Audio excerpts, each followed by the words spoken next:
Assalamualaikum warahmatullahi wabarakatuh. Perkenalkan, nama saya Abdillah Faturrahman, NIM 1803001 dari kelas agronomi. Di sini saya akan menjelaskan tentang pengolahan rawa, di mana pengolahan rawa ini termasuk tugas dari praktikum mata kuliah pengolahan lahan, program studi agroteknologi, Fakultas Pertanian, Universitas Sumatera Utara. Jurnal yang saya bahas ini adalah tentang pertanian lahan, rawa pasang surut, dan strategi pengembangan dalam era otonomi daerah yang dibuat oleh I. Ar-Riza dan Al-Kasumah. Baik, pertama saya akan membahas tentang kondisi pertanian lahan rawa pasang surut saat ini. Pada kondisi lahannya itu, lahan rawa pasang surut ini mempunyai sifat yang spesifik, diantaranya macam topologi, jenis tanah, dan tipe genangan yang berbeda. Spesifikasi tersebut mengandung makna bahwa potensi sebagai lahan pertanian tentu akan berbeda.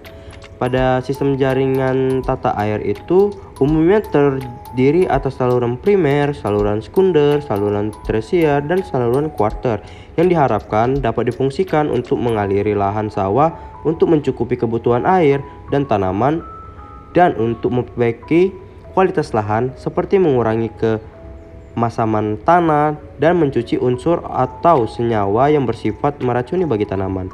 Karakteristik lahan pasang surut. Lahan rawa pasang surut terletak pada topografi datar sehingga sering terluapi dan tergenang air secara periodik. Kemudian tipologi tanah yang terdapat pada zona pasang surut air payau yang itu tipologi lahan salin, mempunyai ciri unsur Na tukar yang cukup tinggi, lebih dari 8 mE per 100 gram tanah, dan berada dekat dengan pantai. Oke, kemudian ada strategi pengembangan pertanian pada lahan rawa. Ya, yang pertama itu ada pewilayahan kesesuaian lahan, di mana wilayah dengan tipologi gambut, dalam sampai sangat dalam atau dom, sebaiknya dimanfaatkan sebagai wilayah konservasi yang akan sangat bermanfaat bagi keberlanjutan usaha pertanian di wilayah sekitarnya. Dan kemudian pada tipologi lahan sulfat masam potensial, terutama SMP2 dan SMP3, karena mempunyai tingkat bahaya yang sangat relatif kecil, mempunyai peluang penerapan sistem pertanian yang lebih luas. Kemudian itu ada pemetaan rinci dan pengembangan komoditas unggulan. Diperlukan masukan yang cukup tinggi berupa pupuk N, itu 135 kg per hektar, P2O5 135 kg per hektar, K2O 100 kg per hektar, dan masih harus ditambah dengan kapur 3 ton per hektar untuk mendapatkan hasil kurang dari 3 ton per hektar. Kemudian komoditas unggulan yang diusahakan pada lahan yang mempunyai tingkat kesesuaian yang lebih tinggi akan memberikan hasil yang optimal. Kemudian ada pembenahan dan peningkatan fungsi jaringan tata air, di mana penerapan sistem tata air satu arah yang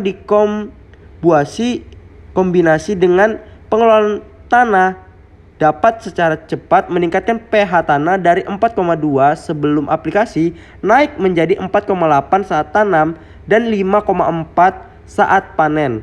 Penerapan sistem tata air searah selama 5 musim tanam dapat menurunkan konsentrasi Fe2+ dari konsentrasi awal yaitu 2,8 mE per kilogram menjadi 0,2 mE per kilogram.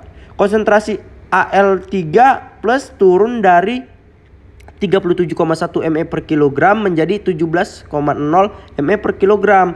Kemudian saluran dangkal berdimensi lebar 40 cm dalam 20 cm untuk musim kemarau, lebar 40 cm dan dalam 40 cm untuk musim hujan. Baik, kemudian ada pengembangan teknologi spesifik lokal, yaitu dengan penerapan teknologi yang sesuai dan efisien merupakan kunci penting dalam pengembangan pertanian berkelanjutan. Dan komponen teknologi yang telah tersedia diantaranya itu varietas yang toleran, pengelolaan lahan, dan hara, ameliorasi, pemanfaatan bahan organik in situ, pengendalian organisme pengganggu tanaman atau OPT, alat mesin pertanian. Kemudian ada meningkatkan kemampuan dan pemberdayaan masyarakat, di mana kemampuan masyarakat petani terkait pengetahuan atau pemahaman karakter lahan, keterampilan, dan permodalan pada umumnya masih rendah, sehingga perlu ditingkatkan melalui berbagai upaya seperti pelatihan, penyuluhan, dan percontohan. Terima kasih telah menonton video saya. Maaf jika ada kata yang salah yang telah saya ucapkan. Sebelumnya saya ucapkan terima kasih.